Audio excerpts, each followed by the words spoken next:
Bonsoir tout le monde et nous commençons la rubrique sur le pouvoir de l'encens. Alors, déjà, parlons un peu de l'encens. L'encens, c'est un outil qui est utilisé depuis la nuit des temps dans les rituels chamaniques, magiques, dans les pratiques spirituelles, même lors de pratiques de guérison. Il faut comprendre que l'encens joue un rôle quand même assez important. Pourquoi? Parce que nous allons travailler sur notre conscience intérieure subtile. Nous allons jouer sur notre empathie, sur le clair olfactif. Donc, on va parler d'odeur. Parce qu'il faut comprendre que chaque encens dégage une odeur particulière. Et qui dit odeur particulière dit bien évidemment un type d'énergie particulier. Et qui dit également champ énergétique unique. Et c'est ça, en fait, la beauté de cet outil, un peu, on va dire, pas très bien connu. OK? Donc, on va parler un peu de sa composition. Il faut savoir que la plupart des encens est basée sur une très, très large palette d'herbes, d'arbres, de fleurs, de résines et d'huiles. Donc, chaque arôme a des propriétés spéciales et affecte le champ biologique, le corps éthérique humain et l'espace environnant dans lequel vous allez utiliser justement cet outil encens. OK? Bon, je vais vous parler de un en particulier d'abord pour vous expliquer un peu les choses. Le Palo Santo, vous savez, le fameux bâtonnet. Parce que, comme je vous ai dit, c'est souvent aussi des arbres, l'encens. Ça veut dire l'écorce. Donc, prenons l'exemple du Palo Santo. Le Palo Santo vient de l'arbre sacré. D'accord? Et cet arbre sacré, c'est un arbre qui, on va dire que pour qu'on puisse récolter son bois, il faut attendre qu'il meure. Et généralement, il faut attendre plus de 100 ans pour récupérer l'écorce déjà. Et il faut savoir qu'il y a aussi une résine et une huile essentielle très particulière et très puissante qu'on peut en tirer également du Palo Santo. OK? Bon, ça, c'est un petit coup d'histoire que je vous fais autour du Palo Santo. Donc, l'esprit du Palo Santo, parce que oui, il faut comprendre bien le délire, hein. L'esprit du Palo Santo a une puissante énergie qui va demeurer à jamais dans les particules du bois et irradier à travers son parfum. Ça veut dire que vraiment, quand vous allumez l'écorce, le bois du Palo Santo, vous voyez, vous sentez le parfum qui s'en dégage. Vous voyez le truc et tout. Donc, vous devez enflammer le bâton ou le bloc de bois, hein, si vous voulez. Hein. Ça dépend comment vous l'avez acheté. Mais généralement, c'est un petit bout de bois. C'est très rare que vous trouvez des rondins ou des gros blocs de Palo Santo. Donc, lorsque vous brûlez le bois ou le bâton, il faut vraiment le laisser prendre bien et l'éteindre. Éteindre la flamme, en fait, qui brûle le bois. Et vous allez tout simplement vous mettre à, généralement, moi personnellement, je me mets au centre de la pièce que je veux enfumer avec le Palo Santo. OK? Il va émettre une fumée qui est assez légère, un peu blanchâtre, grisâtre, je ne sais pas trop, un peu, mais vous voyez un peu comme le brouillard. Vous voyez? Et vous allez constater que l'arôme qui va s'en dégager est un arôme très particulier, qui est plutôt enivrant même, je dirais, et en même temps puissant, fort quand on l'aspire dans nos narines, vous voyez. Mais il faut savoir que l'effet du Palo Santo est extraordinaire parce que la fumée qui va être propagée dans la pièce en question va apporter à l'individu, ou plutôt aux individus qui vont s'y trouver, dans un apaisement de pensée. Et il faut savoir que le Palo Santo est vraiment très bien lorsqu'on veut nettoyer l'aura, ce qu'on appelle l'aura. OK? Ensuite, il faut savoir que, et c'est aussi un petit conseil, le Palo Santo, quand vous êtes des personnes qui n'ont pas l'habitude de faire des méditations assez longues, du style plus de 5 minutes par exemple, ou qui n'arrivent pas à vider leur tête justement pour être en méditation et tout, ben, je vous conseille d'allumer du Palo Santo. OK? Les personnes comme moi, ça veut dire des extralucides, qui pratiquent, par exemple, entre guillemets, la voyance, taromancie, cartomancie, numérologie, astrologie, vous voyez, la chiromancie, etc. Ce sont des pratiques spirituelles, d'accord?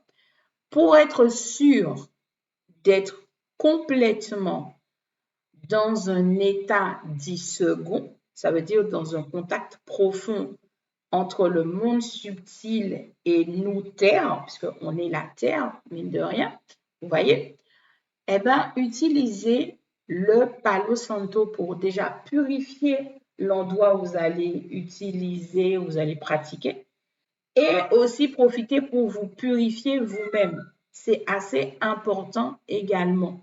D'accord?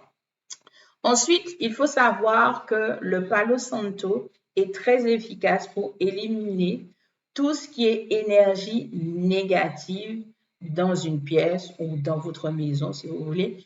Pourquoi? Parce qu'en fait, en éliminant justement les énergies négatives, et en plus, je ne dirais pas vraiment que c'est éliminé. En fait, elles transforment le champ énergétique que dégage l'encens Palo Santo va transformer cette énergie négative pour apaiser. Ça veut dire que on est sur une image où on a une marée, une houle très agitée et qu'on a décidé d'utiliser quelque chose, un outil pour apaiser la mer. Et au fil du temps, ben, la mer, elle s'apaise. Ben, c'est un peu le principe du Palo Santo. Elle va vraiment apporter la paix. Donc, pour les personnes qui aiment utiliser la sauge et tout, ça je vous en parlerai après, eh bien, utilisez le Palo Santo après ou en même temps, vous voyez. Il faut savoir que pour utiliser les encens, et surtout le Palo Santo, il y a une manière de se déplacer dans l'espace en question et tout. Donc, pour vous déplacer dans un espace pour nettoyer les énergies, il faut déjà bien vous assurer que le bâton est fumant. Ça veut dire qu'il faut que le bâton reste bien allumé. Donc, ça veut dire que la braise soit constante. OK?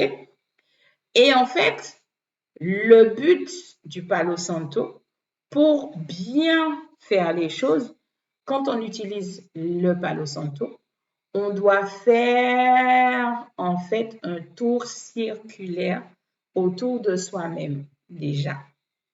Ça veut dire que vous prenez votre bâton et vous faites le tour de votre tête déjà dans le sens des aiguilles d'une montre 3 fois. Et autour de la personne, c'est pareil. Si vous devez purifier, nettoyer les énergies, comme je vous ai dit, l'aura d'une personne, vous vous mettez d'abord dos à dos au niveau de la personne et vous tournez 3 fois dans le sens des aiguilles d'une montre. Lorsque vous venez pour nettoyer un lieu dit, d'accord?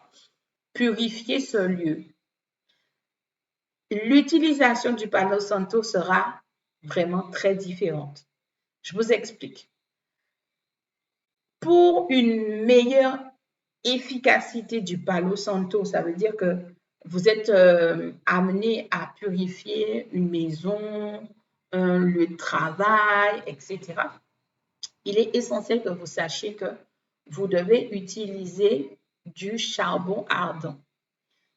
Et pour ça, il vous faut des copeaux de bois du Palo Santo avec un bout de camphre. Vous prenez un tout petit bout de boue, un tout petit bout de camphre, vous allumez justement votre charbon ardent, vous le posez justement, vous posez ce petit bout de camphre sur le charbon ardent, vous y mettez le feu sur le camphre et vous y mettez une petite cuillère de copeaux de bois du Palo Santo. Et là, vous allez commencer justement à vous déplacer, mais pas vous déplacer n'importe comment. On va dire que il faut que vous compreniez que lorsque vous faites des purifications de maison, on va commencer par la pièce la plus éloignée de la porte d'entrée. D'accord? Et c'est pas n'importe quelle pièce. Il faut vous dire que on va chercher d'abord le nord. D'accord? Ensuite, on va descendre au sud pour aller à l'ouest, ensuite à l'est, et on vient au centre. C'est comme ça. Moi, c'est ma pratique, c'est comme ça qu'on me l'a enseigné. Après, chacun fait comme il veut, bien évidemment. Ça, c'est quelque chose qu'on m'a appris. Donc, je me dis, bon, ben, c'est bien de partager aussi ces techniques. OK? Donc, pour purifier un lieu, c'est ce que je fais en temps normal. OK? Ou bien, tout simplement, je prends un chaudron et même chose, je mets un gros plot de charbon ardent, je mets du camphre, je mets le feu au camphre parce que ça brûle, ça prend le feu, le camphre facilement. Je mets justement cette petite cuillère des copeaux de bois du Palo Santo et je le place au centre dans la pièce généralement principale. Généralement, c'est le salon, salle à manger et tout. Et je laisse diffuser l'odeur dans cette pièce dans un premier temps. Et j'attends de ressentir où je dois aller, vers quelle pièce je dois me diriger pour continuer à purifier le lieu. C'est une technique pour utiliser le Palo Santo. Il faut savoir aussi que vous pouvez utiliser le Palo Santo pour purifier et charger tous vos objets on va dire, de pratique spirituelle, ainsi que vos cristaux.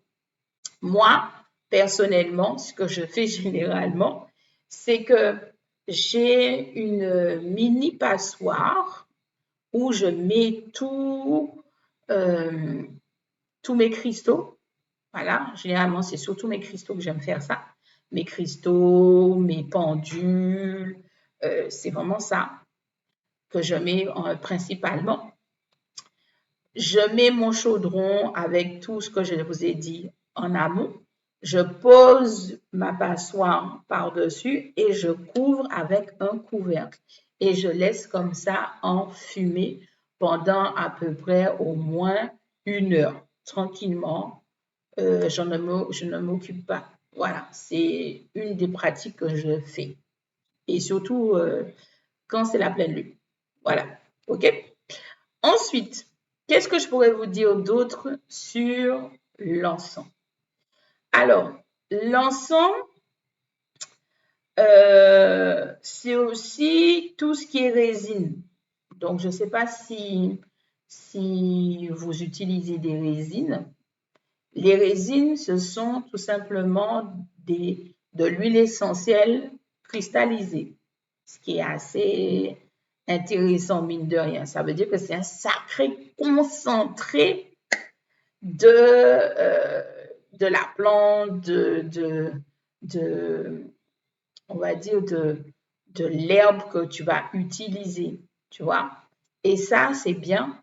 Surtout, par exemple, parce que je pense que vous le savez quand même, normalement, quand vous utilisez de l'encens, on ferme toutes les portes et fenêtres, on allume et on s'en va. D'accord? On revient généralement 30 minutes après et on réouvre les fenêtres, les portes pour laisser s'échapper justement les odeurs de manière en fait consciente pour vous dire que une fois que vous faites ça, quand vous ouvrez les portes, les fenêtres, c'est pour faire sortir toutes ces énergies négatives et autres de la maison. Voilà, ok? Quand on vient à, comment dire ça? Quand on vient à faire tout ce qui est pratique rituelle, comme j'aime faire, préconiser plus les résines parce que c'est vraiment l'état naturel pur, pur, extra pur de l'encens qu'on peut utiliser. Et ça, c'est bien parce que vous pouvez juste mettre le feu parfois à la résine pour en dégager l'odeur. Elle va fondre, elle va brûler généralement. Sinon, vous utilisez votre charbon ardent et vous mettez généralement maximum 3 graines de résine. Et ça, je peux vous dire que c'est puissant. Beaucoup plus puissant que le cône, le bâton ou le bois même, des fois, parce que je vous dis, c'est vraiment concentré. Et ça, par contre, vous voyez, les résines, je vais beaucoup l'utiliser dans mes pratiques spirituelles quand je me décide à faire des soins énergétiques profonds. Ça veut dire que je vais vraiment travailler sur les corps éthériques, les corps subtils des gens. Ça veut dire qu'on va vraiment travailler, purifier et renforcer les corps subtils, l'aura des personnes. Et ça, franchement, je vous dis, c'est très bien ça. Et je peux même vous dire un petit secret que je fais. Vous savez, comment vous expliquer ça? Vous savez ce qu'on utilise généralement pour brûler tout ce qui est huile essentielle, etc. Eh bien, vous savez ce que moi je fais? Étant donné que j'utilise déjà des résines extra pures, d'accord? Moi, ce que je fais pour renforcer justement et appuyer mon nettoyage énergétique sur les corps subtils, je vais utiliser ce petit objet-là en utilisant des feuilles séchées. Je m'explique. Vous savez, il y a un espace pour mettre la petite bougie, soit une petite bougie, et généralement, comme beaucoup maintenant ont compris, vous utilisez un chauffe-plat, ok? Donc, vous allumez votre chauffe-plat, vous le mettez dans l'interstice, et au-dessus, vous avez justement cet endroit où vous devez mettre les gouttes d'huile essentielle. Moi, ce que je fais, c'est que je mets 2 bouchons d'amamélis et dans cette eau d'amamélis, je mets des feuilles séchées. Mais bien évidemment, vous vous en doutez bien, selon ce que je fais, je sélectionne les feuilles en question. Ça peut être des feuilles séchées de rose, ça peut être des feuilles séchées d'atumo, ce qu'on appelle lavande blanche chez nous au pays. Je peux également utiliser de la sauge pays, parce que oui, on a de la sauge chez nous aux Antilles. Ou bien, je peux m'amuser tout simplement à prendre des macérats naturels et je mets des petites gouttes avec une pipette et je laisse ça bouillir parce que ça bout, vous voyez? Et l'odeur se diffuse avec subtilité et c'est ça que j'apprécie en fait. C'est vraiment cette subtilité-là qui va s'accompagner avec la puissance de la résine d'encens que vous utilisez. Mais ne vous inquiétez pas, je vais commencer à vous expliquer à quoi servent certaines plantes, etc., etc. Vous verrez, c'est très intéressant. Donc, il faut savoir que chaque arôme va s'adapter aux vibrations.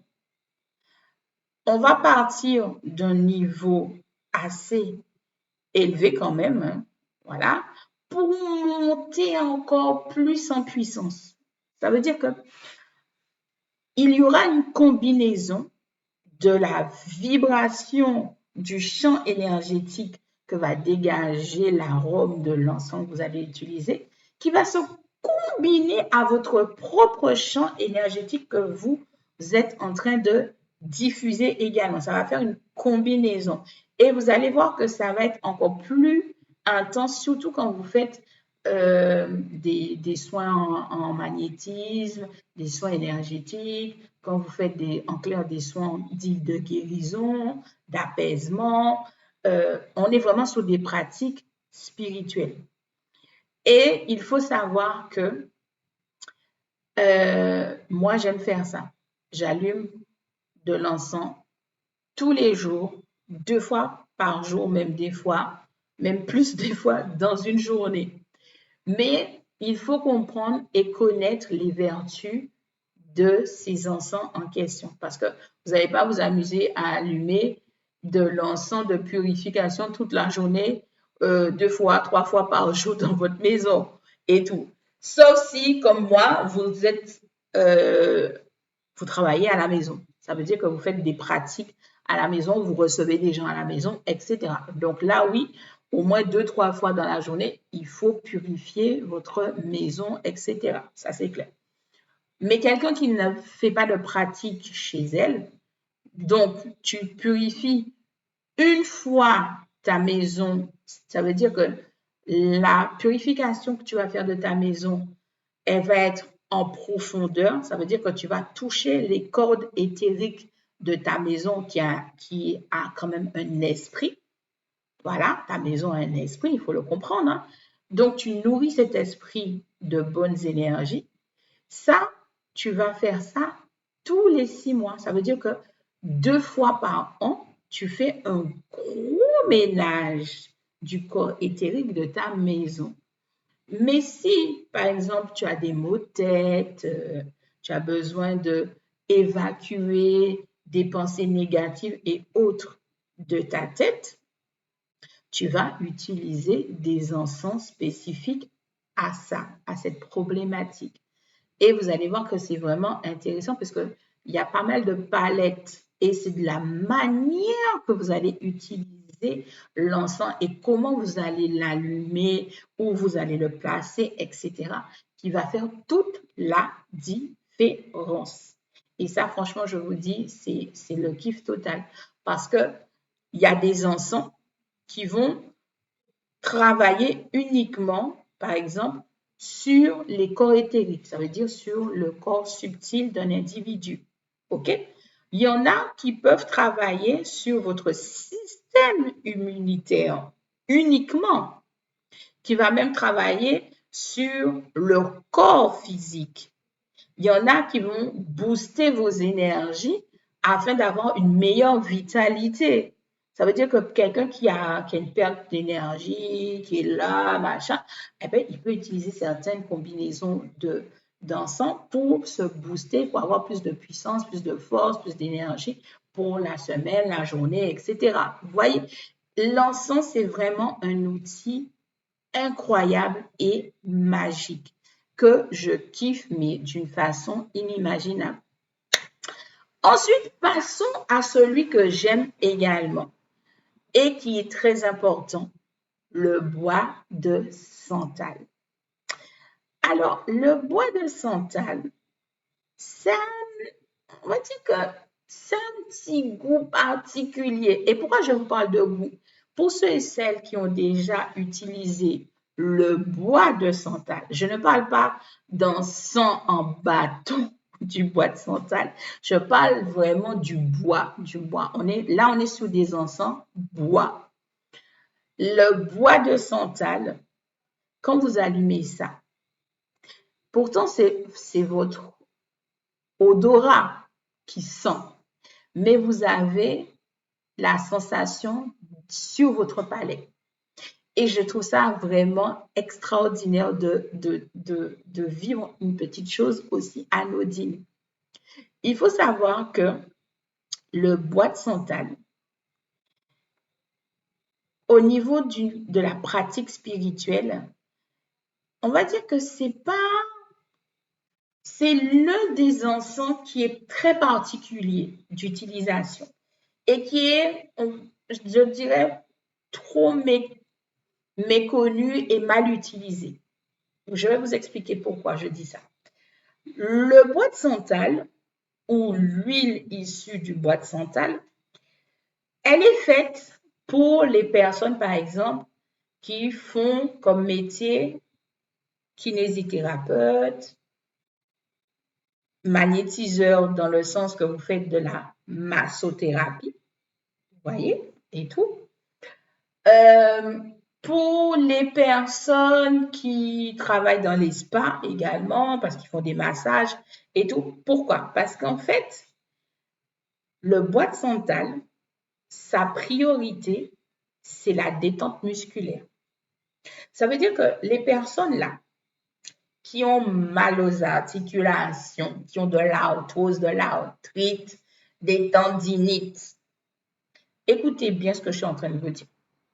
Courez aller chercher de l'huile de bois de santal, concentrée, pure. Vous allez mélanger ça avec du gel d'aloe vera. Donc, vous prenez 2 cuillères à soupe de gel d'aloe vera, donc ça veut dire de l'aloe vera et tout. Et vous y mettez à peu près, vous n'allez pas mettre une pipette entière. Vous allez mettre normalement, si je ne me trompe pas, parce que ça fait un moment que je n'en ai pas confectionné, vous allez mettre dans les 2 cuillères à café de gel d'aloe vera à peu près 15 gouttes.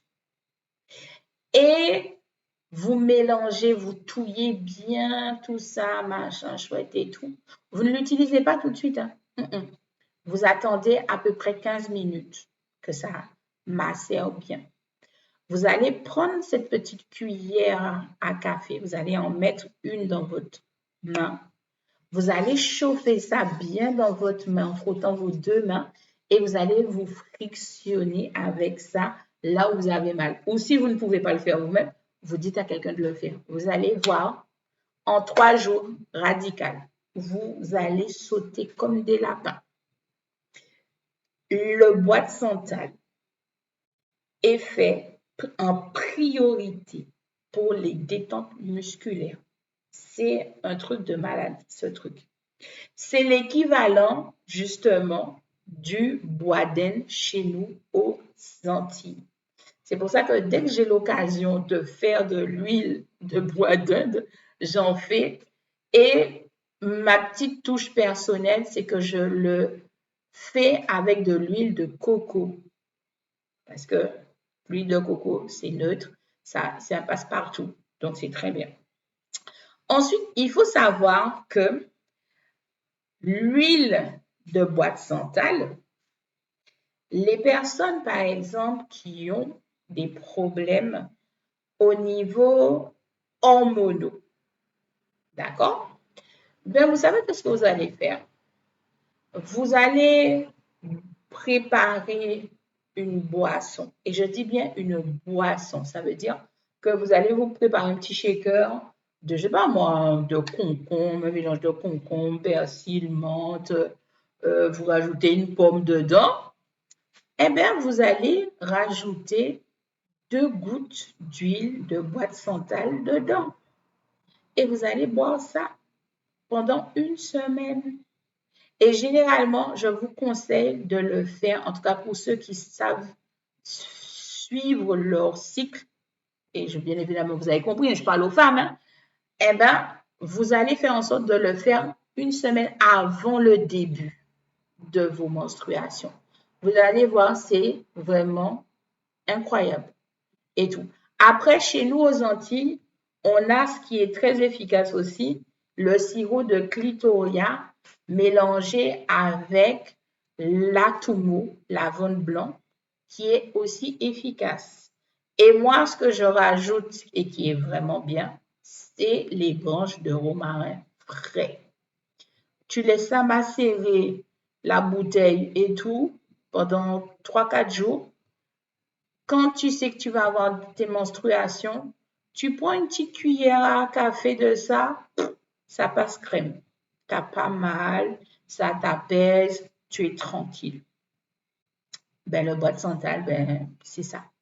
Pour tout ce qui est système hormonaux, très efficace pour réharmoniser tout ça. D'accord? Ensuite, les personnes qui ont, et là je parle pour les hommes, qui ont quelques difficultés au niveau sexuel et tout, ou on va parler des personnes qui sont, on va dire, qui sont pas très sensibles, tu vois, ils sont pas très empathiques et compagnie. On va dire que c'est comme un traitement pour eux et tout. Eh bien, on va tout simplement leur préparer un bain de vapeur. Ouais, tu prépares un bain de vapeur. Vous allez me dire, ouais, mais on n'a pas de baignoire. Oui, eh bien, moi, je dis toujours, système dit, on va acheter une bassine, on met de l'eau tiède, OK? On met 20 gouttes d'huile de bois de santal dans l'eau. On mélange bien pour bien que ça se dissout et tout. Et on se baigne. L'idéal, effectivement, c'est d'avoir une baignoire. Comme ça, tu t'assois pendant une trentaine de minutes tranquille dans ton bain. Mais, système D oblige, tu fais juste ton bain. Ça veut dire que tu vas juste vaporiser, tu vas vraiment te laver avec ça tranquillement. Et je conseille de faire ça le soir. Dans le sens que tu ne vas pas t'essuyer, tu vas juste un peu éponger pour ne pas être trop mouillé quand même. Tu mets tes habits, ton pyjama, ta nuisette, peu importe ce que tu mets le soir pour dormir, et tu vas dormir comme ça. C'est très bien et tout. C'est vraiment très, très, très bien. Mais je vous dis, le bois de santal, c'est vraiment un encens assez magique et tout. Que vous l'utilisez en huile ou en encens, franchement, je vous dis, chapeau bas pour les personnes qui ont vraiment besoin de se détendre, qui ne savent pas se détendre. Utilisez le bois de santal, que ce soit en encens ou en huile. Vous pouvez vous frotter avec. Moi, généralement, je déconseille de l'utiliser pur. Prenez soit de l'huile de coco ou bien de l'huile d'amande douce ou de l'huile d'avocat pour mélanger quelques gouttes et vous vous imprégnez dessus. Si vous voulez l'utiliser vraiment pur, ben moi, ce que je conseillerais, c'est de prendre, vous savez, des disques démaquillants. Ouais. Vous prenez un disque démaquillant, vous mettez quelques gouttes, et quand je dis quelques gouttes, vous ne dépassez pas les 10 gouttes, et vous prenez un autre disque, vous le couvrez, vous appuyez bien pour que ça s'imprègne les deux, et vous glissez ça dans la tête de votre oreiller. Aussi simple que ça. Voilà. Par contre, je vous dis, attention, ça tâche. Voilà. Ça tâche. Donc, faites gaffe quand même. OK? Alors, ensuite, je vais vous parler d'un autre encens que j'apprécie, que j'affectionne beaucoup. C'est l'encens du genévrier. Alors, pourquoi j'aime le genévrier? Ben, je trouve que le genévrier, c'est un encens qui est très bien pour nos enfants, par exemple. Je m'explique. Vous savez, nos enfants subissent énormément de pression, que ce soit même de notre part, parents, que ce soit de la société, etc. Donc, au niveau de leur esprit, c'est vraiment la confusion, c'est vraiment le stress, etc. Même nous, en tant qu'adultes, le genévrier est vraiment intéressant comme encens. C'est un encens qui va apporter ce côté fraîcheur de vivre. Vous savez, le genévrier, c'est un peu comme les fougères. Pour les personnes qui ne connaissent pas la plante, ça fait un peu penser aux fougères et tout. Et quand tu en brûles, tu as vraiment ce côté comme si tu étais en pleine nature et qu'il y a la petite odeur de la rosée du matin. Tu vois, il y a ce petit côté fraîcheur que j'aime bien dans le. Et en fait, c'est ce côté-là qui va te permettre de déstresser, qui va te permettre de clarifier tes pensées, qui va clarifier ton psyché. Et j'aime ça parce que pour les personnes, par exemple, qui sont clairvoyants, qui ont vraiment ce côté extra-lucide, eh ben, des fois, on a aussi besoin de clarifier certaines choses. Donc, on allume de l'encens de genévrier. Vous voyez?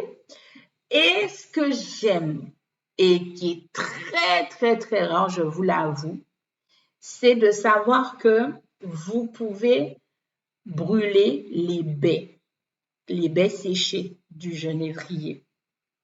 Parce que en réalité, ce sont ces baies qu'on doit utiliser en encens. Mais dans les commerces, on trouve les bâtons ou le bois. Mais en réalité, ce sont les baies séchées du genévrier qu'il faut utiliser en encens. OK? Il faut savoir aussi que il est très bien pour le système immunitaire et il va être utilisé également dans tout ce qui est soins énergétiques, surtout quand on veut toucher le mental. Vous savez, vraiment toucher le mental, etc. Ensuite, au niveau, on va dire médecine, ou plutôt, oui, on va dire médecine douce hein, et tout, il faut savoir que les baies du genévrier peuvent être utilisées pour lutter contre le rhume, par exemple. Et là, vous allez tout simplement les mettre à infuser dans de l'eau bouillante. Et vous prenez une serviette. Une fois que ça a bien infusé, que vous commencez à sentir l'odeur, eh bien, vous prenez votre serviette, vous vous couvrez bien au-dessus de votre bassine et vous restez comme ça, comme dans un sauna pendant 3-4 minutes et tout. Vous vous levez un moment, vous respirez l'air frais et vous recommencez une seconde fois et tout tranquille. C'est vraiment intéressant parce que il y a vraiment, on a vraiment cette impression où on est en pleine forêt, où on est en train de respirer de l'air pur, frais. C'est ça que j'apprécie et c'est ce qui fait que vous avez vraiment une clarté au niveau de votre esprit quand vous utilisez cet encens. D'accord? Ensuite, nous allons parler un tout petit peu aussi de la sauge. Parce que oui, beaucoup d'entre vous, vous utilisez la sauge. D'accord? Alors, on va dire que la sauge on devrait mettre un mode d'emploi pour la sauge parce que malheureusement, et je dis bien malheureusement, on oublie de vous dire que quand vous utilisez la sauge, en fait, la fumée, donc le champ énergétique que vous utilisez, eh ben, la sauge élimine toute énergie quand vous l'utilisez dans l'endroit, la pièce, peu importe. Ça veut dire qu'elle élimine les énergies positives comme les énergies négatives. Ça veut dire que l'endroit devient neutre, carrément. C'est pour ça qu'il faut toujours utiliser un autre encens avec la sauge. Soit vous le faites en combinaison, en boudin, soit vous utilisez d'abord la sauge et ensuite vous utilisez un autre encens en émettant justement l'intention que vous souhaitez dans le lieu, la pièce où vous êtes. À savoir que la sauge a pour principe, au niveau de son champ énergétique, d'apporter la lumière. On va dire ça comme ça. La sauge apporte la lumière dans les lieux où elle est brûlée. Ensuite, il faut savoir que les personnes qui ont des enfants assez turbulents et tout, eh bien, de temps en temps, dans votre nourriture, vous mettez quelques feuilles de sauge, tout simplement, à cuire dans la nourriture. C'est consommable. D'accord? Vous pouvez en faire en infusion également de la sauge et tout. Ou vous pouvez tout simplement créer un ballotin et là je parle des feuilles fraîches. Vous faites un petit ballotin de feuilles fraîches et vous le positionnez au-dessus de la tête du lit de l'enfant pour qu'il puisse être apaisé, pour que son esprit, sa sagesse prennent place et soit beaucoup plus sage. OK? Il faut savoir aussi qu'on confère à la sauge des vertus de guérison sur certaines maladies. D'accord? Bon, ensuite, il faut savoir que la sauge, pourquoi j'utilise moi la sauge? Parce que la sauge, ce qu'elle fait, c'est qu'elle va rétablir tout ce qui est force spirituelle et physique d'un individu. D'accord? Elle va venir transformer tes énergies de tristesse en énergie de joie. OK? Et si tu es quelqu'un qui a un problème de manque de confiance en soi, d'estime de soi, eh bien, la sauge, si tu fais, entre guillemets, un traitement sur 3 jours, à répéter sur tout un mois, ça veut dire que tu allumes pendant 3 jours de la sauge dans l'intention de travailler sur ta confiance en toi. Tu t'arrêtes pendant 6 jours. Le 7e jour, tu recommences 3 jours, etc. jusqu'à la fin du mois. C'est un petit traitement spirituel, de pratique spirituelle pour travailler sur la confiance en soi. Ensuite, il faut savoir que la sauge, dans certains rituels, peuvent aider à acquérir de l'abondance à la casa. OK? Parce qu'elle va créer de l'harmonie intérieure, puisqu'on parle bien de soleil.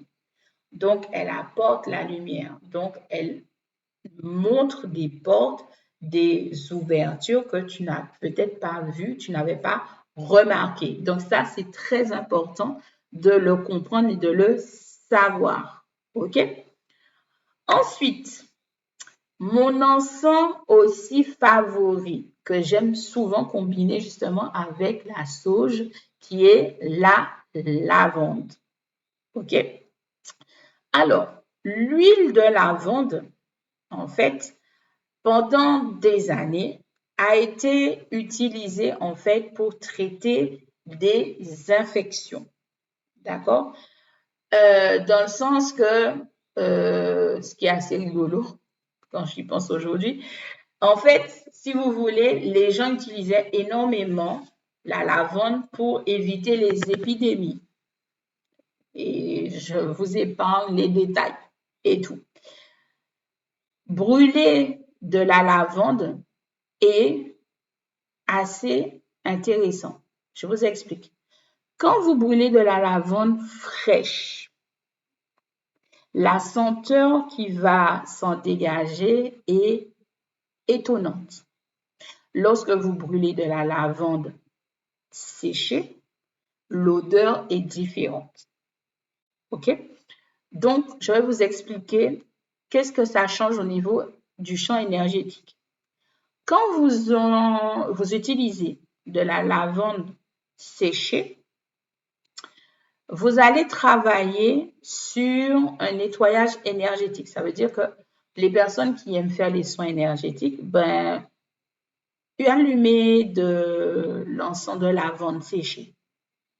Ça va aussi vous permettre de partir en immersion profonde en méditation. Donc, les personnes qui utilisent les pratiques de yoga, etc.,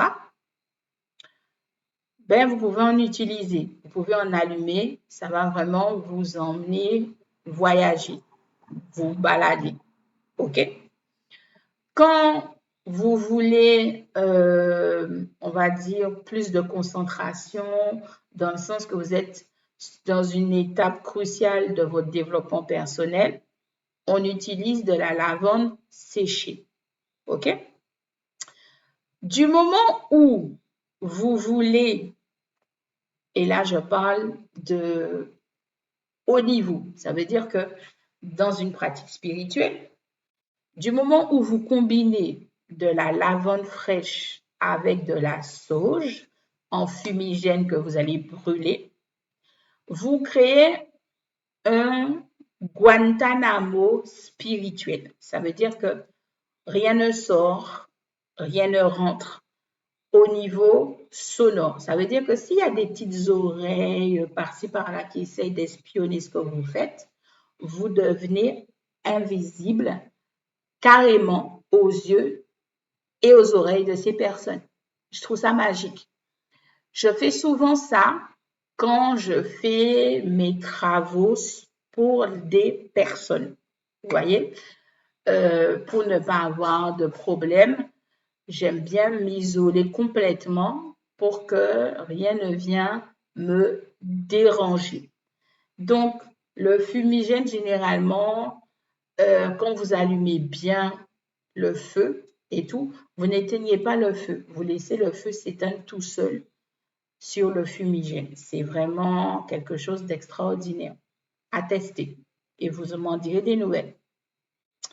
Ensuite, parlons de l'encens jasmin. Alors, il faut que vous sachiez une chose. Le jasmin, vous trouverez cette fragrance un peu partout dans nos cosmétiques et autres. Et je me dis souvent, mais attendez les gars, parfumerie, cosmétique, ah oui, et il faut savoir que vous pouvez en trouver dans tout ce qui était également teinture, vous voyez.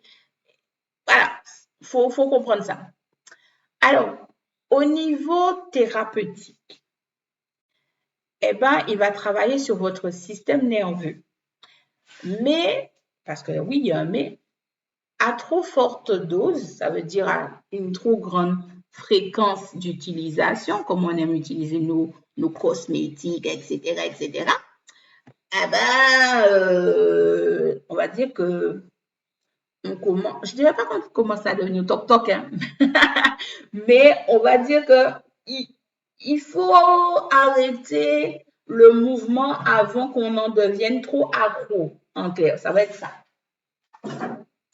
Donc, à savoir que ça va aussi stimuler votre créativité, le jasmin, et accroître également votre émotivité. C'est pour ça que je vous dis que trop utiliser le jasmin, c'est OK? OK?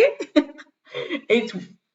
Dans les pratiques rituelles, on va utiliser le jasmin pour faire des potions pour attirer l'amour à soi ou pour stimuler, ancrer ce sentiment d'amour en nous.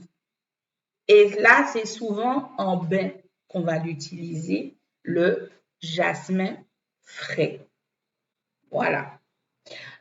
En encens, on va parler vraiment d'harmoniser des énergies dites lunaires du corps. Et quand je dis du corps, je parle du corps, de l'âme et de l'esprit. On parle vraiment de l'intégralité de ce que nous sommes en tant qu'humains. OK? Il faut savoir aussi que le jasmin va énormément travailler sur votre féminité. Et bien évidemment, qui dit féminité va énormément travailler sur votre féminin sacré. Donc, ça, il faut le savoir.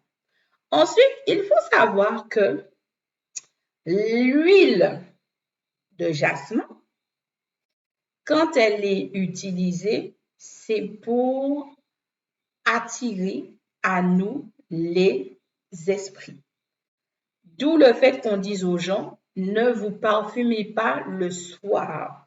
Parce que comme je vous l'ai dit, c'est un parfum floral qui est très utilisé dans la parfumerie, les cosmétiques, dans certains thés et teintures. OK? Donc, quand vous vous parfumez avec vos parfums, etc., ben, c'est un peu normal parfois que vous ayez quelques visites parce que vous avez utilisé du jasmin, en fait, sans le savoir et tout. Donc, ça, il faut bien le comprendre. Et bien évidemment, je vais terminer là-dessus parce que j'ai été un petit peu longue et tout. On va parler de l'armoise. L'armoise, c'est un peu l'encens qui n'est pas connu. L'armoise est utilisée uniquement pour les rituels et la divination. N'utilisez pas l'armoise pour autre chose. L'armoise vient renforcer votre intuition et améliorer votre santé au niveau mental. La fumée qu'elle va dégager, en fait, va expulser, et je dis bien le mot expulser tout ce qui est force négative loin de vous. C'est vraiment pour vous permettre d'avoir ce côté bien-être dans la maison, dans la pièce. En tout cas, l'atmosphère va être traitée pour que vous vous sentiez vraiment confortablement assise, allongée, en tout cas, voilà. Mais l'armoise est vraiment utilisée essentiellement pour tout ce qui est divination et rituel basé justement à faire, par exemple, des voyages astraux, des sorties, des projections astrales. Vous voyez, des trucs comme ça. C'est vraiment fait pour ça, l'armoise. Donc, sur ce, je vous dis merci pour votre écoute jusqu'ici et je vous dis à très bientôt pour le prochain épisode.